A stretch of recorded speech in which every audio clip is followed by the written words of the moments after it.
right, we'll call the meeting to order. So moved. Second, whatever. Yeah, you guys are good, but you don't have to do that to call the order. Okay, but because you said the first thing, I figured I better say it. I'm messing everybody all up tonight. Is there any public comment? I can't see if anybody's on or anybody's in the room. I have nothing to say. All right. Any adjustments to the agenda? All right. Hearing none, we need to approve the minutes of January 27th. Do I have a motion? So moved.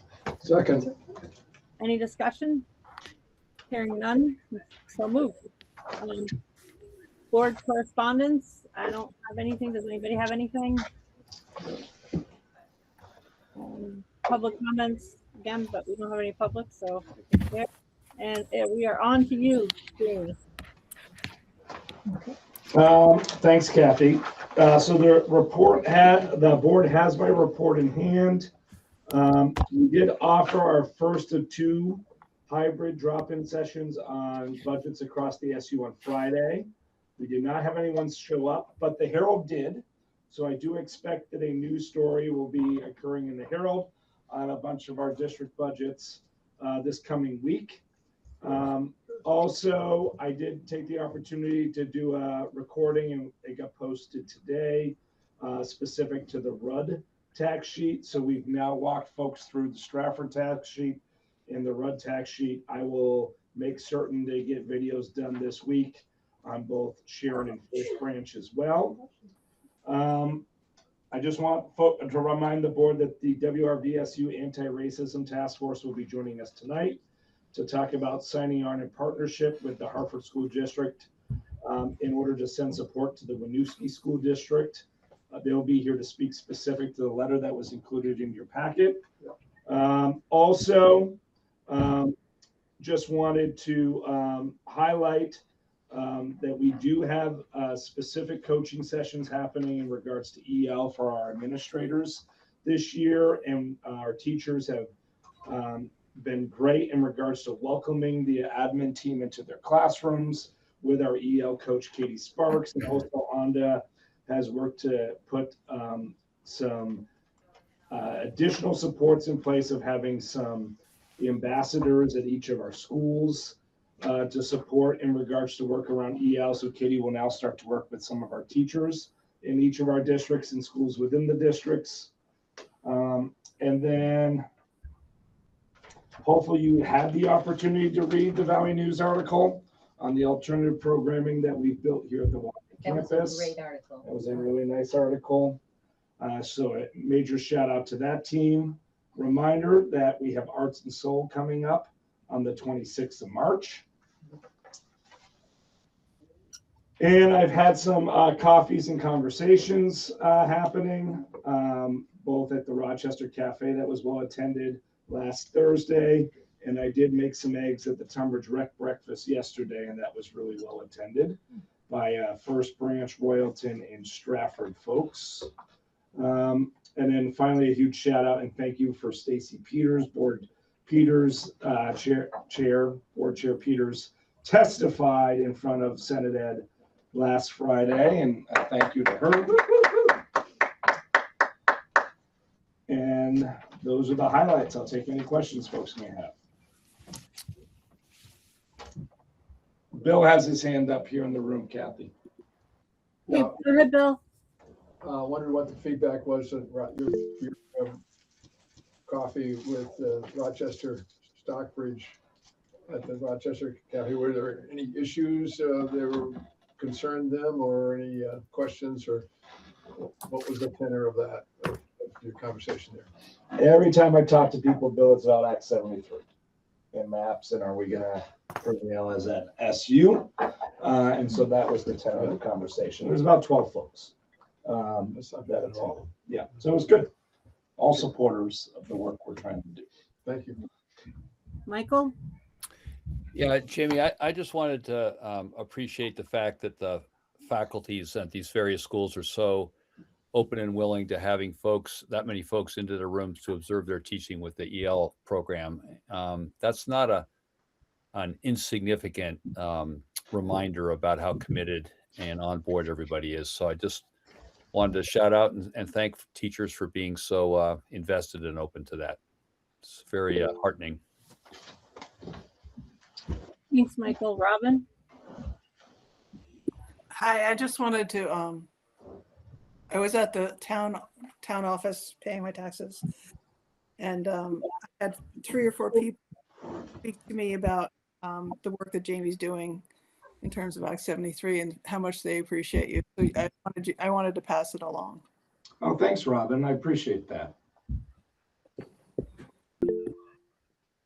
Anybody else? I will say the people at the breakfast that spoke to me, they were aware Jamie was there and they were really thankful Jamie was there, but they were more frustrated with our budget because of what the state's doing and they weren't putting it on us. So that was kind of nice and refreshing. So I think they understand through all the stuff that Jamie's been doing and explaining. Is the impression I got with all the people that were coming through the door that I talked to. And we had over 100 people at the breakfast, so it made a difference having them there. But anybody else? Kathy, it's the eggs. It's the eggs, that's what it is? So tough to put on those eggs. It was great. People are always really excited. Janet and Michelle was there. both came, so we had a good representation. Suke, our other board member, stopped, so it was a good representation. All right, anyone else? Sana, did you have your hands up? I see it's down now, but did Sana, was that accident? Oh, I was trying to click on the little clapping emoji. I clicked on the wrong thing. Nice. All right, so what's next? I gotta get over to my Anda's report. Anda, you're up. Thanks, Kathy. I too focused a little bit on our most recent coaching session with Katie Sparks on the ELA program.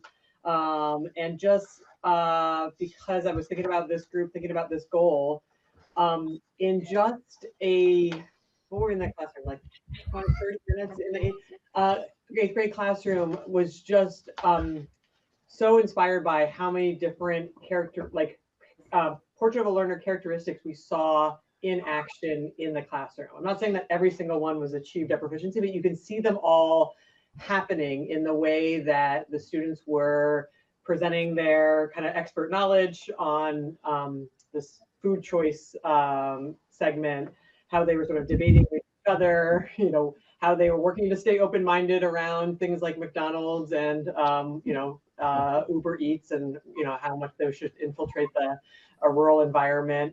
They were pushing each other. It was so neat to see. So that's what we're hoping. We have this instructional program in kind of elementary through 8th grade. So these are the kids that are heading off with all of this knowledge, and it was really powerful to see it all in action. We have a true professional in the classroom doing this, and it was great to see her be able to sort of put this all in place. And I think even in their mind had a good idea of like what else they wanted to change and do better next time, but seeing all this in action. So that was a very inspiring way to spend a day.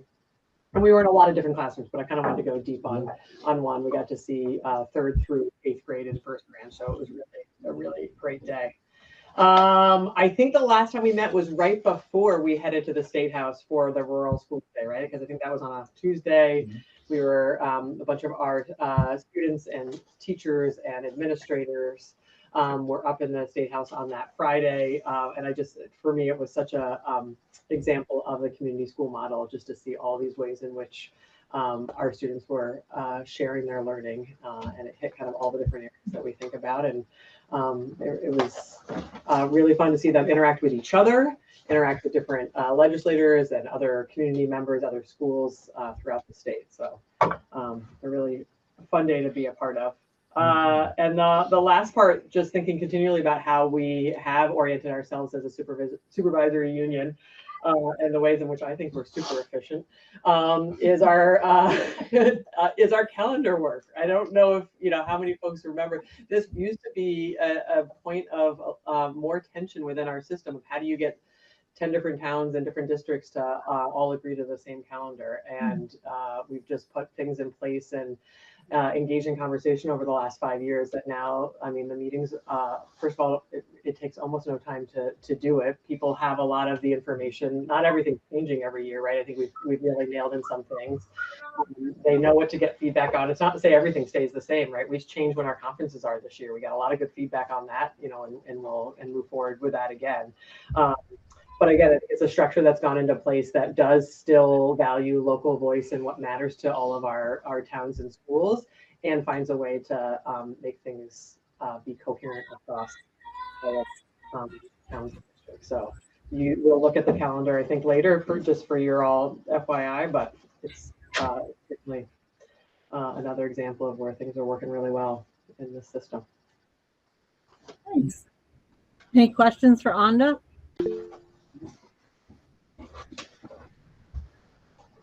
Hey, Lisa? Did you see Lisa send a text, Ray? No. Said lost the sound. I'm not sure. Did other folks hear me? I did. I heard you fine. Okay. Must be on Lisa's end. Yeah. Sorry, Lisa. Lisa, if you can hear me, drop out and come back. All right. Any questions from Anda? All right. If not, Rebecca, you're up. Great, thank you. So you can see the theme from all of us for this past month was around our work with EL. It's great to get to go into the classrooms, not just to observe what's happening, but so we can improve our practice and give feedback. And it helps that, we're coming as a team, so we can each give our own lens. So I go with that lens of special education, and I know that writing is particularly tricky for many of our students. And I got to observe them in the classroom. You're like, I hate writing. I can't write. Writing's the worst. But they all wrote, every single one of them. And they weren't just doodling. They produced a piece of writing. And the teachers were great at modeling that growth mindset and getting every single kid that I observed in those classrooms to participate. So it's just great to see that this program that is challenging is something that still all of our students are partaking in, no matter what kind of plan they are or aren't accessing. So that was great. A lot of my work this past month has been starting to plan for summer. Well, we've been in the grips of brutal cold. It's nice to think about the warmer weather that's coming. Yes. So Haley and I have set the 5 weeks that we'll offer the tutoring, and that will be the bulk. Some schools have, or some campuses will have slightly different schedules, but all will be able to access these 5 weeks of extended school year. We're also working on coordinating some transportation options. So some of our students who had a harder time accessing field trips and those kind of extended activities at One Planet will be able to have the full experience. And then finally, just to let you guys know what's going on in the technical place, to hold us accountable and be a model of special education for our region. We're just working on honing our best practices and making sure that we are consistent district to district in how we are conducting our special ed evaluations. So we did some training on that this past month, and there will be upcoming trainings again later this year for our staff. All right. Any questions for Rebecca? Bill has one, Kathy. Go ahead, Bill. Yeah, is the manual something we've created with this SU, or is this a state manual, or what? It's a state manual, which was passed around in 2022. In order for us to access certain Medicaid funds, every district SU board had to adopt a procedures manual. I went back and looked at the policy, and this board had adopted this manual. And is it up to date and good, or is it something that we should improve and enhance? It currently reflects best practice. It was updated when the special ed regs were updated, so it still is valid. Thank you. Yep.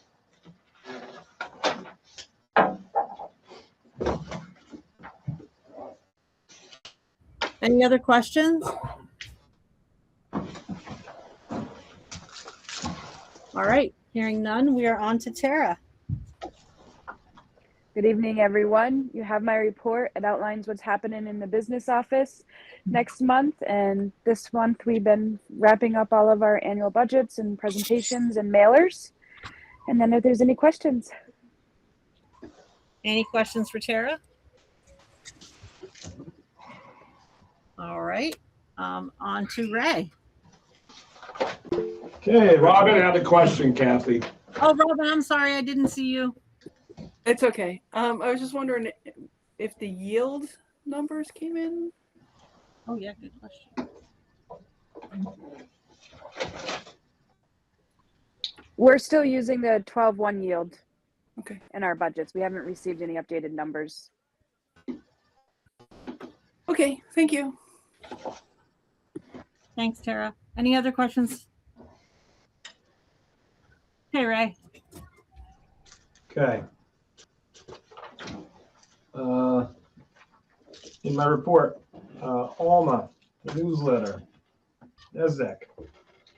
I would be happy to answer any questions from here in the room or on the meeting. And then at the bottom, reminders about the upcoming budget meeting this Friday and links to other videos that the superintendent has published, including I'm going to add in the chat the link to the YouTube channel where you can find that.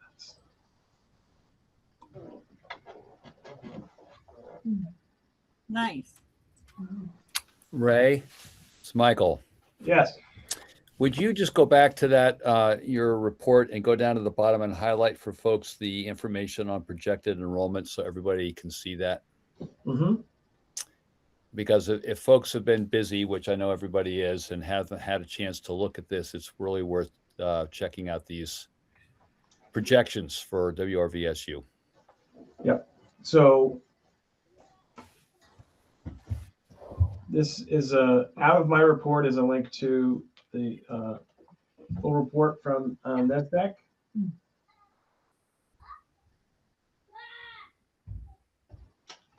And an explanation of how they come up with those. I won't speak for exactly how they do it, but they use census data and births to work with the data that we send them from our enrollment.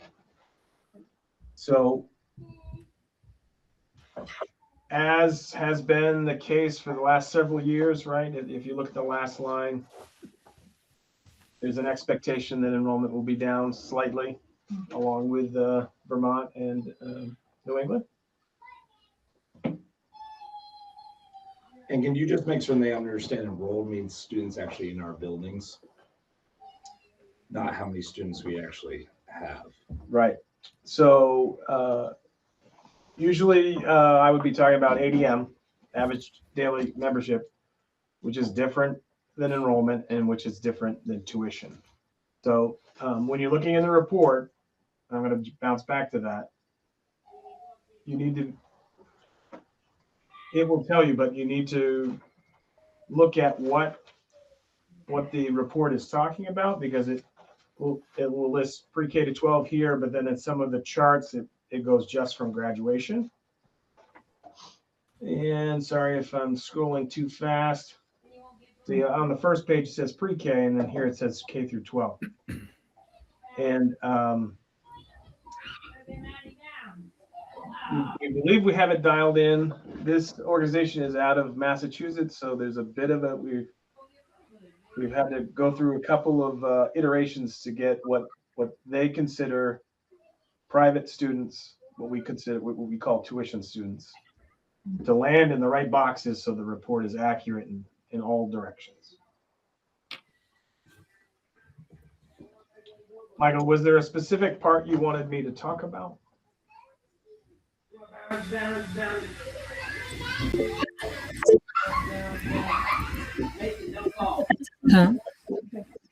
I've been told that Windsor County, Ray, is has is the population decrease in Windsor County is not as serious as it is in the rest of the state. I don't know if and this talks about the Upper Valley, so I'm just sort of curious to see how that plays out. Yep. The projection shows us up a little bit next year. We will find out, I guess. Yep. No, I just wanted to make sure everybody had a chance to see this. It's good. It's good information. Yep. And I will share the district level ones later this week or early next. This is for the SU. All right, Eric? Yeah, for me, the page that is sort of drives it home the most is page 8, right? Yep. And again, I think all of us ought to spend time trying to digest this report as best we can. But page 8 sort of breaks it down by clusters. There you go. In years to come. And while it does not appear to be a huge decline through 2036, so the next 10 years, it is still a significant decline in the numbers that we have from a high of 2023-24 of over 1,200 students to just shy of 1,000 by 2036. Sana? To that point, I just because I wasn't like in the loop as far as was that dip on page 8 between like 24 and 25 is like, was there a major event or was it like just a major shift? If I can be blunt, Sana, it has to do with the way, when I said we have it dialed in at this point, it has to do with the way NESDEC thinks of and considers private students. Okay. Versus how we think of tuition students. Got it. The definitions are different for Massachusetts and Vermont. Okay, sorry. I think you said something about that and I didn't quite track, but thank you. Yep. NESDEC told us we did not have to resubmit data for that year. I may rethink that at this point. All right. Anyone else? If I could, this is, I think each one of us should, Ray's given us the link, and I think we should call it up, copy it, and look at it, because it speaks to the future. And as Ray indicated in his report, the accuracy of their projections are pretty darn good. It's like within 2%. And we're talking about populations and how we collect information, everything else. But I strongly encourage, and I think for each district board meeting, we should consider having it printed out and made part of the printed copy as part of the packet for each district board meeting, because it's really something. We're talking about birth rates and why, and some of the, we can't control a lot of that, but it occurs to me that we're spot on. It would help, and I like to think that people are putting Vermont on the map for any number of reasons. And one reason should be the quality of our education. And we're fighting to have that quality sustained and built. And I suggest that to the extent that people have confidence in their public education system, that draws people with families to our great green state. The reverse is that, and so I think we need to be very much aware of how we can affect this. And I know Stockbridge, Rochester, we're right on the target of closing our schools. Any number of people testifying have mentioned that no school means educational desert, and very hard to attract young families Yeah. with kids. And so it's almost like a death spiral. And so this, I think we should really spend some time thinking about it. And because it's not only the birth rate, but it's attracting people with kids or will have kids. And there's a hell of a lot at stake of that. I also, Ray, if we could switch to, you had you're under other, we have completed our national assessment of educational progress in NAEP testing and had success in each of our participating schools. Would you explain what you mean by success? Is that we did all the paperwork, or are the results successful? And if they are, or if they're meaningful, then I think it'd be useful for us to have that at the SU level as well as the district level. So please explain. Sorry, Bill. In that context, in my department, success means that it happened without issue. The testing was able to occur without problem. In AAP specifically, we do not get the results back. We don't get the results back. No, it's part of the national snapshot. The state will get statewide results. I did want to comment on that though. I used to be the testing coordinator at my school, and the NAEP people come in and they are trying to do this at minimal cost to themselves, because the people that are the contractors, the less people they have to hire to do the testing means they have more money in the pot for themselves. And so they would insist on coming in and that they were going to do the testing in the school cafeteria, 2 hours worth of testing with kids sitting on benches. And as the testing coordinator at our school, I refused to have that happen. I said, no, they're going to be in their regular classrooms, and you just have to pay people to monitor it. And they're going to have snacks and water and et cetera. I just found out that at our middle school anyways, they tested in the cafeteria for 2 hours with the kids sitting on the benches. The absolute worst kind of testing you could ever possibly do. Because they didn't have enough people that they could bring in to have it in classrooms. And it's bogus, because the stupid test, the NAEP test, as far as I'm concerned, it's a waste of time. But if you're not testing kids in ideal conditions and you have strangers monitoring it, and how well are these kids going to do on this test? And especially if they're in a very, very uncomfortable place with bad lighting, et cetera. But yeah, no, I did not think NAEP would be a highlight of this report. But appreciate the feedback, Nancy, and the question, Bill. The only thing I would add is that the communication from NAEP this year, through the assessment department at the state, was completely different.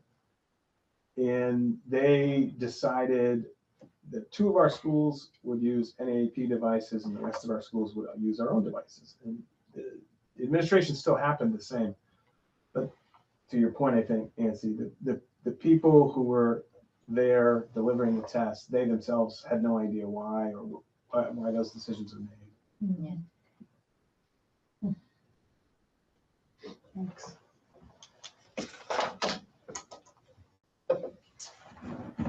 Questions or comments?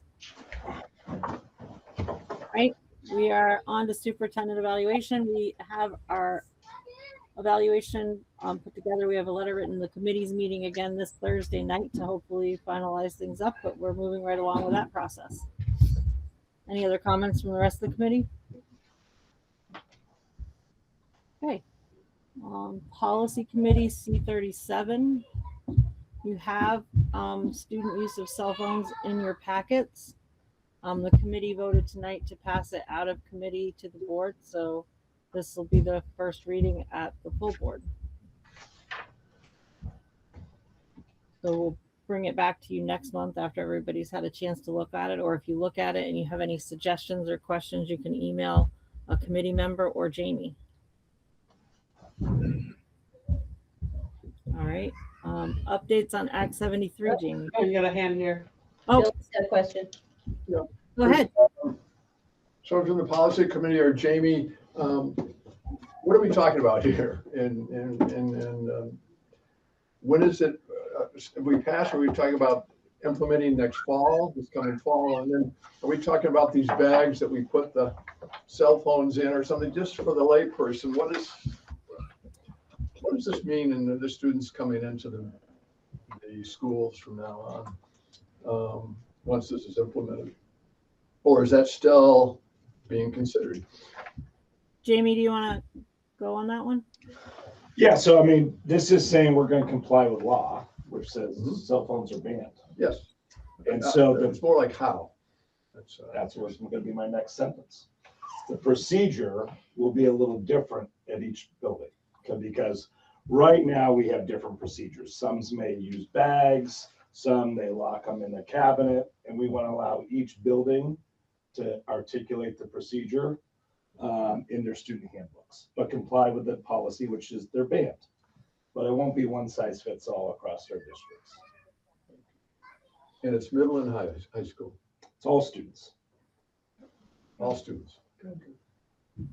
Yeah, probably not too many elementary kids, I hope, are bringing. Well, every now and then, right? And so we got to have a procedure. It's Yeah. really clear. I'm out The of it, law so. is. There are plenty of elementary kids that have cell phones. Yeah. Oh.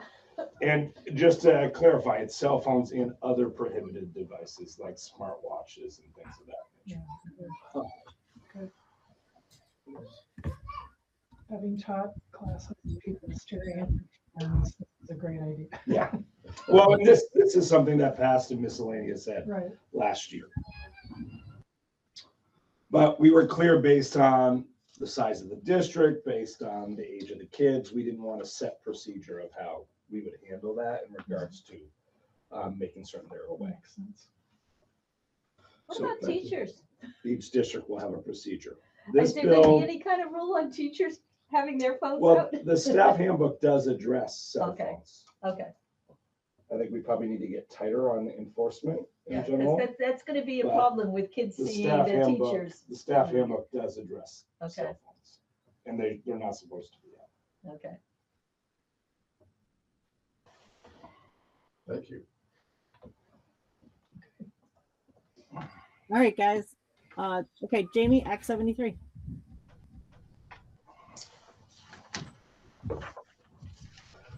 So this is my third time saying this today. I would just say in regards to Act 73, there's not a lot of steam for the initial Conlin map. Even after testimony of support around the SD version of Conlin's map from the VPA and VSA, I don't foresee that version of the map getting out of committee. There is pressure still from the governor and leadership to discuss maps. And so therefore, I do think you're going to end up seeing Senate discuss a map as well. Whether that will be SDs or SUs, I don't know. What I would say is going on up there right now, and Michael was up there on Friday and Stacy was up there on Friday, is that there's not a clear direction in where we're gonna go. And that often with the legislature can be scary because now everyone's got their own ideas and thoughts around where we ought to go. And so it's a bit unpredictable in that regard. But I would say at this point, it's as clear as mud what direction we're going. I think the House will have a hard time getting a map out of actual House Ed committee. And if they do get one out, then it's a whole different game in regards to whether they could even get it across to the Senate. There's not been a version of map thus far that I think has any support to get out of House at this point, meaning Ed and or get across because it has the support of the House. The challenge we have is that, the governor is very committed still to maps. And so I do think that in general, there will be a pressure on the Republicans to support a map, no matter what. And so if there is a break off in regards to the Democrats getting behind some type of version of MAP, I do think you could see the Republicans coalescing behind that, and that's how it gets across. And that's the concern I had around the SD map. Chair Conlon is clear, if you listen to him, that map is not necessarily about saving money, that map is very much about, frankly, addressing concerns around choice and public funds going to private schools, independent schools. And there could be a means in regards to addressing those concerns that could possibly get enough support to get across, meaning Republicans line up behind that because it's a map and it has enough Democrats, even though if it's not the majority of Democrats, it's actually a minority, to get across the finish line and over to the Senate. So that's where I think we're at right now in regards to the politics of it. Seesaws continue to get discussed. I don't know. I mean, I would have hoped by now we'd have some maps around seesaws and talking, taking the policy that came out of the redistricting task force and really talking about that. And how might we look to implement those and require the implementation of those? But we're still at the talk about maps. I don't see S220 having any support in the House. That is the bill that was introduced by the Senate Pro Tem around a temporary cap on spending. Senate Finance continues to talk about it. Maybe a version will get out of Senate Finance. If it does, I don't know if it's got enough support necessarily right now to get it even through the Senate, but there does not seem to be any sense of support at the House around that. So in case you have been following that. And those are the updates in relation to Act 73. I did work to get the VSA to include in their testimony that it was not unanimous around superintendents supporting SDs. So if you look at their latest House testimony, they did include that nugget. Questions for Jamie?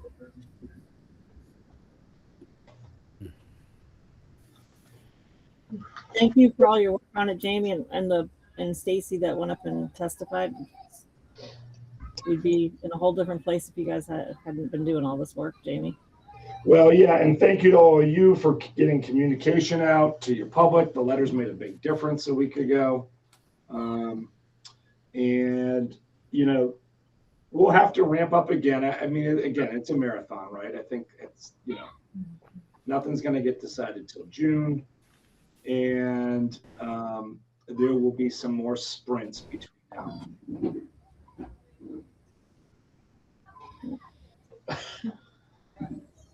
I do, and when I say there's all kinds of things, I think, there's that discussion around a single district proposal. Stacy's chuckling about that a senator may be looking to introduce that I've seen, that would be like Hawaii. We'd have one district for the state. So, there's all kinds of different ideas and thoughts out there. Yeah. One of the hard parts, I think, is this thing has been going on for so long that people think it's like it's gone. Like I talked to a couple people and they think, oh, they're not doing the maps, right? And I'm like, oh no, it's still very much alive. That it's a possibility. But I think people, they get all fired up about it, and then nothing happens, and they think, oh, it's kind of settled. They're not going to pass it. So hopefully people stay vigilant, and we have to make sure we keep them vigilant. So that something doesn't get through while people are not paying attention. Sana? For Orange County folk, I would encourage you to keep nudging interim Senator John Benson. He has not been responsive to any of my messages, and his voter record indicates that he's more or less aligned with anything the governor is directing him to do. But public pressure can and does work. So please do keep poking him. Okay. Anybody else? All right. Jamie, it's Michael. Just a quick question. Should this full board be putting more pressure on the VPA and the VSA? I mean, I think the VSA and VPA know where you stand when you pull out of the VSBA. Yeah, well, I want to remind them. You and I have talked about this quite a bit, so I don't want to get into a long conversation. But the fact that you had to prompt the VSA to include language that thinking about SDs was not unanimous is very concerning. I don't feel represented by that group at all. Stacy? Thanks, Kathy. I actually just wanted to follow on what you said. One moment, please. Sorry, dessert's being handed to me. I couldn't wait. The one thing I took out of Montpelier on Friday is that at least Senate Ed is quite receptive to hear what the impact on our communities actually is and what that looks like. They don't know every community well. They were surprised to hear about what this looks like in Granville and Hancock with respect to Conlon's map. And I think more of that kind of direct appeal to what things will look like in your town and what the impact will be on your direct community specifically would be helpful. But I think Kathy is exactly right. I had the same response in my community when I came back. People were like, what do you mean? We might have to all send our kids to Harwood. Like they just don't know that it's still being discussed this seriously. Right. Anyone else?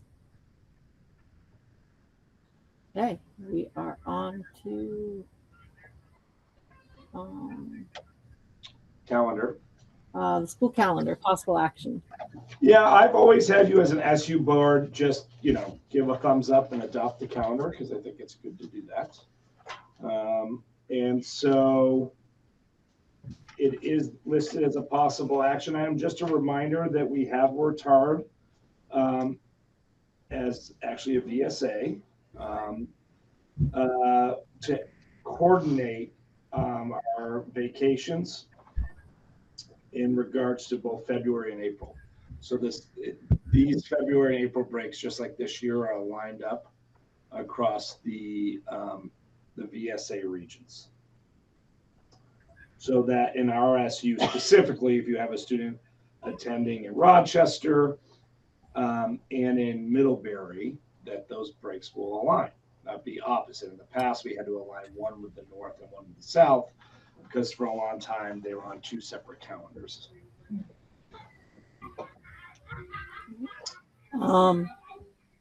Any discussion on the calendar? Do I have a motion to accept? Second. Any discussion?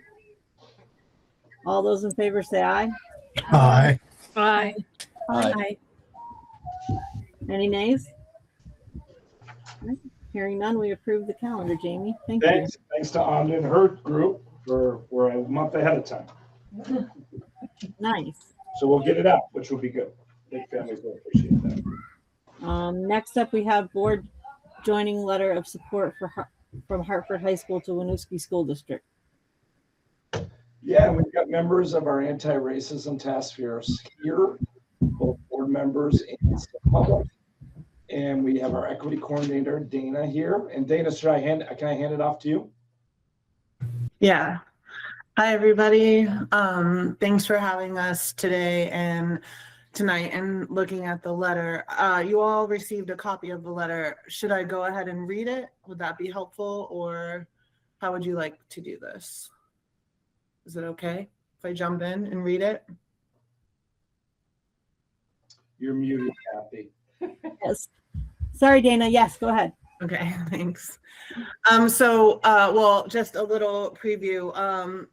Back in December, right when we were going on winter break, through my VEEC, which is the Vermont Educators Equity collective, we got a letter from Hartford School and their equity coordinator, Julia, asking if other schools would sign on to this letter in solidarity with Winooski, but not only with Winooski, with all students across the state of Vermont. And so this was the revised letter as of January 7th. We, the undersigned Vermont School District, write to express our strong support and solidarity with the Winooski School District following the detention of a second grade student and his mother by federal immigration authorities.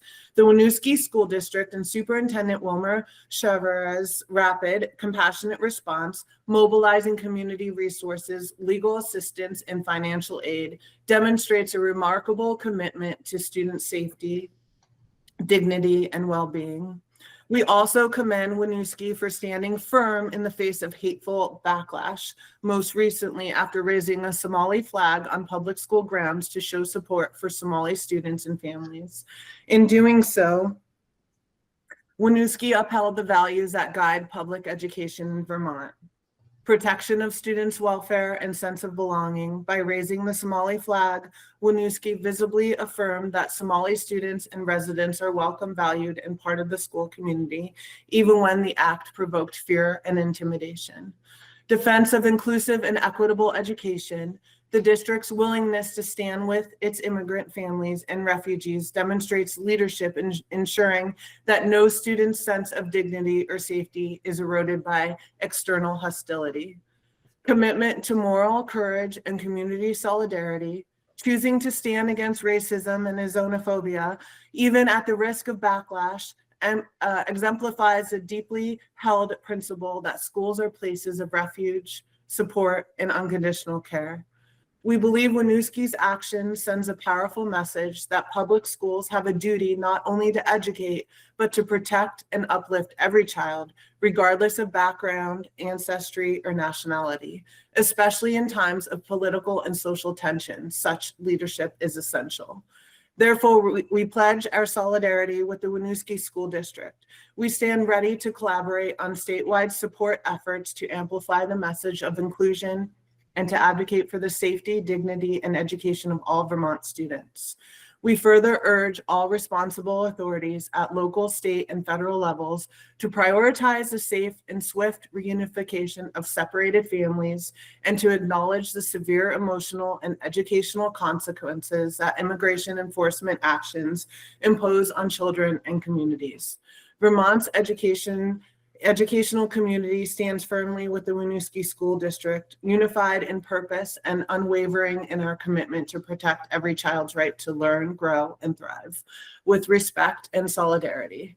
And so as the equity coordinator, when I got this, I truly support this letter and was asking if the school board would also stand and support this letter by signing on to it, like some other school boards have done. And some other school boards have written their own letter, but I like this letter and I feel like the solidarity would be within power of people. So we could sign on to this letter. I also want to recognize our anti-racism policy and how it upholds through this letter, and our students in our district, our whole SU, and a few of our buildings that also need us to stand with this letter. I don't know if other people have questions, or other task force members have something they'd like to state.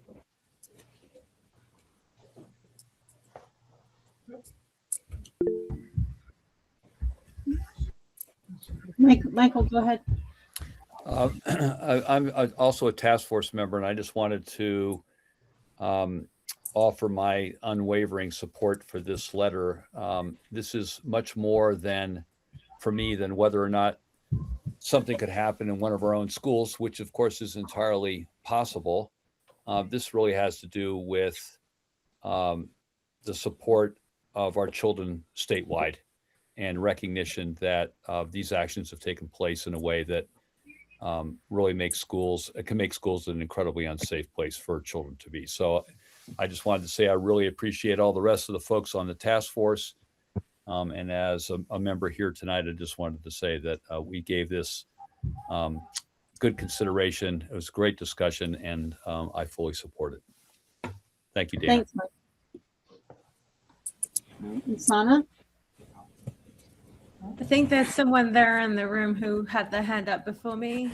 Okay, I'm Can't sorry. tell who it was. It's Jamie. Hey, Jamie. Hi, thank you. I'm a member of the Anti-Racism Task Force as well, and I support this letter 100% for the reasons that have been mentioned, but also not only because it supports this particular school, but because it will be a reminder to all of us to be alert to this potential to happen at any of our schools. I know folks I've worked with in Chicago, whereas you know ICE was going crazy there for a while, they all ironically got afraid of the cold and left. But everyone there is absolutely certain that they're going to be coming back as soon as the weather is better. And I think that will be the case here too.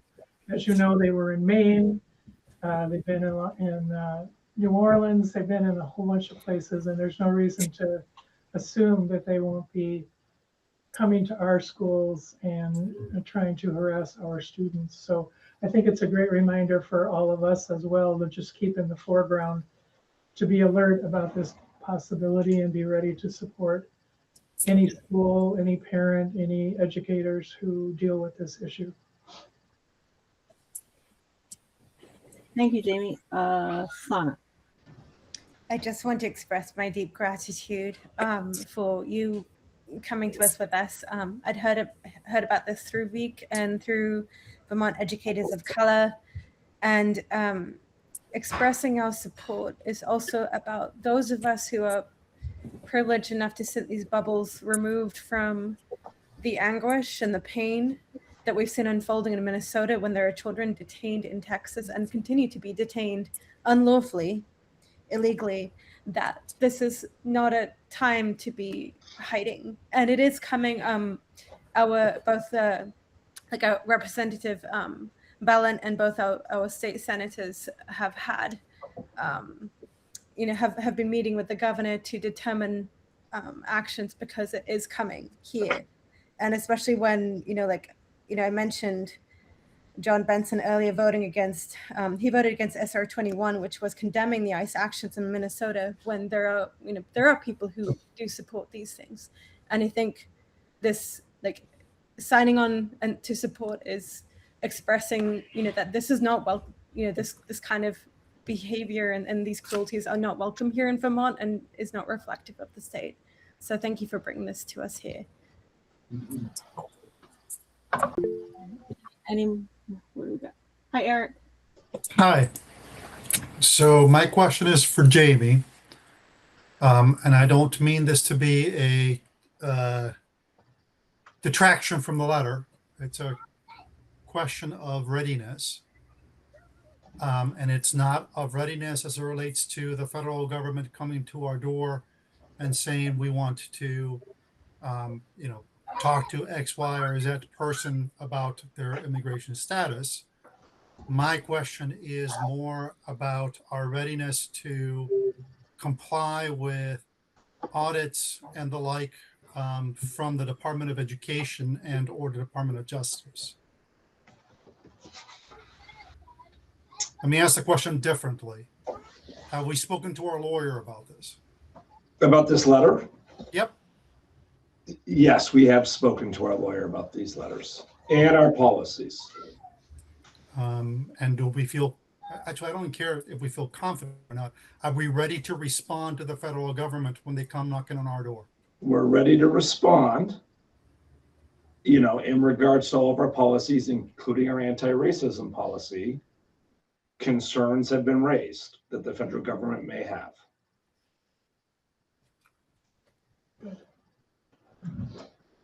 Is that, that's as fair of a response as I can give you. Yeah, and I'm not asking us to shy away from our policy, and I'm not asking us to shy away from this letter. I want us to be conscious of the implications of the federal government becoming our best friend and doing at elbow service for the next however many years, based on some letter being found as part of discovery in another district ledger. I think Dana, you had your hand up first. Yeah, thanks, Eric, because preparation is definitely important. I want to say that myself and a few of our equity facilitators and a few of our admin have been trained in sanctuary schools as a best practice. We also have been doing emergency plans in the background. I've also been going to a lot of trainings with other Vermont schools and beyond, different workshops to make sure that we are all on the same page, because it's ever growing and it's such a chaotic, exactly what they want it to be, such a chaotic time for learning around this, and what is going to come down the line is just so, it's, you just never know what's going on. And so I just went to a whole workshop this weekend, and we are going to do workshops next weekend around this exact thing with Hands Off Our Schools.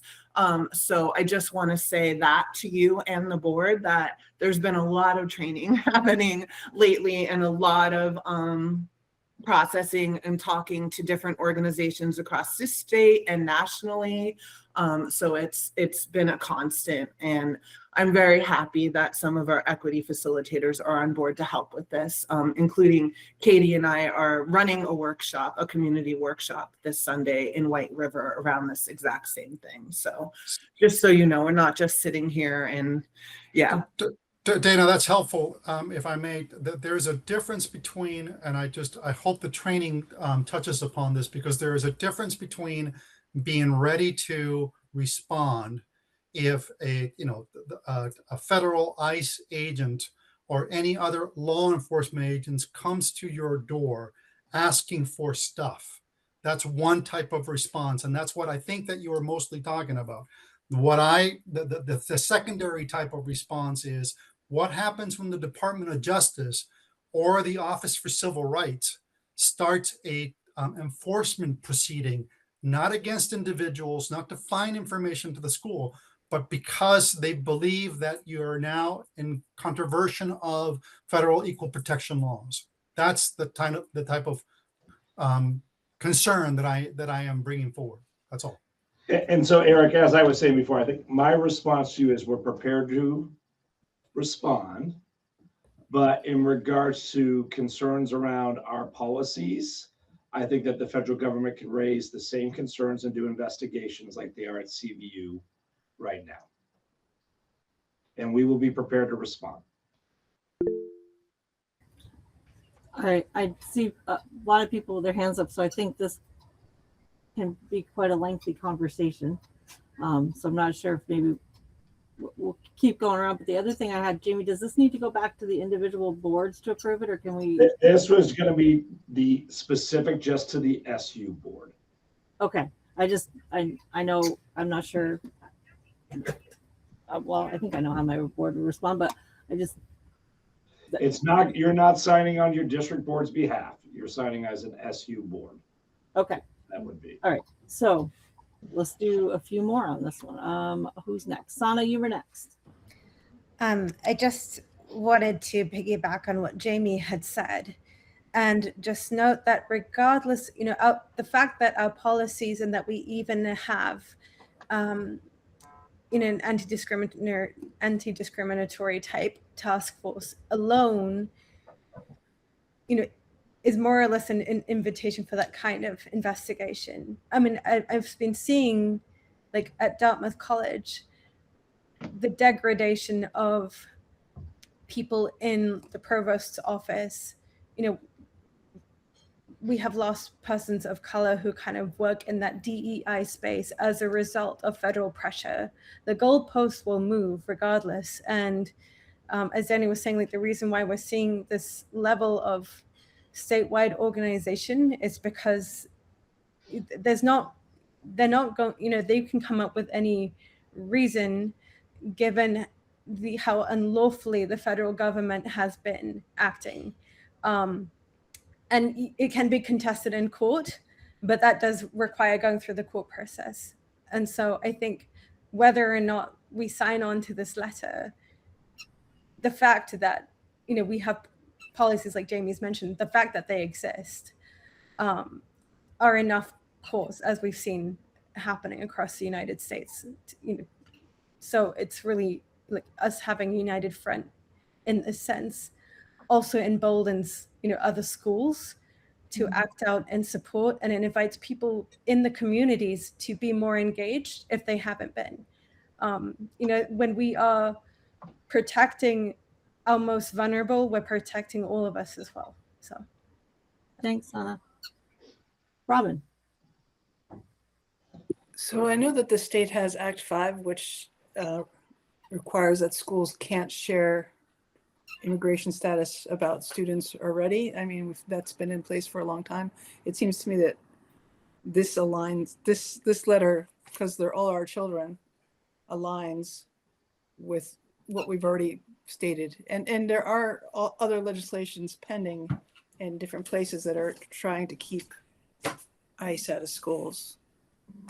So I think showing solidarity in terms of our brave little state joining up.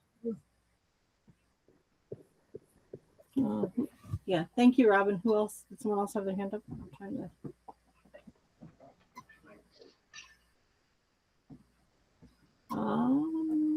I can't see all the faces, so who else has their hand? Oh, Stacy. Yeah, just very quickly, I wanted to say thank you to the members of the task force for the ongoing work that you do. We don't hear about it all the time. Thank you, Dana, for leading up all of these efforts. I know it's a ton of time. Yeah, I feel quite relieved and grateful that everyone is continuing to do this work. So thanks. Thanks, Stacy. So do we want to call the question? Yes. Yes. Question is called. All right, do I have a second? Yes. Second. All those in favor say aye. Aye. Aye. Aye. Are there any nays? All right, so it passes unanimously. Great. Thank you, everyone. I really, really appreciate the support. Always. Thank you, Dana. Thank you, Dana. Yeah. Thanks, Dana. thank you, Dana. Nicole. Thanks. Eric. So we did that. Calendar. Support. So any public comment?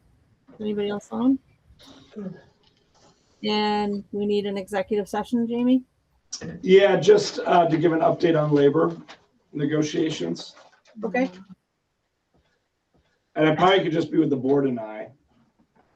Okay. We can let other folks go home. Good night, everyone. Good night. Good night. Thank you. So somebody would need to make that motion in a second and invite me in to discuss an update on labor So moved. negotiations. Second. All right. So do I have a motion to come out of executive session with no action taken? So moved. Second. Okay, we're out of executive session. That's Next okay. up on the agenda. Any resignations, new hires we need to talk about, Jamie? Jamie's not in the room at the moment. You bailed on us I briefly. don't think we have anything. So our next meeting is Tuesday, March 24th at this. Isn't that going to be a wagon wheel, Ray? I thought so. I'm That's seeing what it I'm seeing all the meetings on the month in their usual spots, Oh, really? except those that were swapped for town meeting day, school budgets. Yeah, I think Jamie's going to try to do something to that effect. Yeah. So so just keep your eyes on because it might not be at the central office. It'll probably be at one of the high schools if it's a wagon wheel. Probably Rudd. Well, stay tuned. Yeah, stay tuned to just make sure you look at your March agenda to make sure you know where we're having it. Anything else for tonight? Nope. Then I'll entertain a motion to adjourn. So moved. Second.